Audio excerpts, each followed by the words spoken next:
Hi there, good morning, good afternoon, and good evening. So in this video, I'm going to teach you how to check your leaderboard status or your position on the leaderboard on Duolingo. So first, I'm going to ask you to hop on settings real quickly here. Let me just get back on the landing page. So this should be the landing page of settings, and then just quickly click on General tab right there, and then next software update. So the idea here is I always do this at the very first part of my video. I want to make sure you guys have the best iOS version or latest iOS version installed on your devices.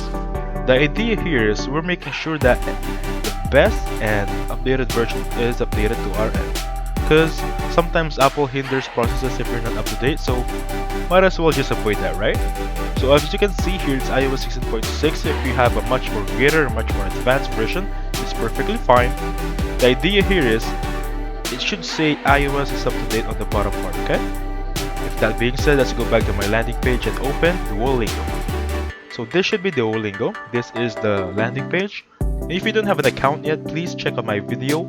It's how to create your profile and an account on Duolingo. Please check it out. So with this one, how to check your leaderboard status, just click on the first icon. Should be this one right here, the shield icon. If you click on that one, as you can see, unlock leaderboards, complete 10 more lessons to start competing. So unfortunately, I still don't have an access to leaderboards. However, this is where you find it. Before, they don't require like 10 or minimum lessons before you start competing. The moment you create your profile, the moment you start an account, you can compete as of now. So with this one, this is a new update, so you need to unlock it before you can check the leaderboards. However, this is the only way to check the leaderboard status on Duolingo. So I hope you enjoyed the video. Please hit the like button, subscribe. Have a safe one, guys.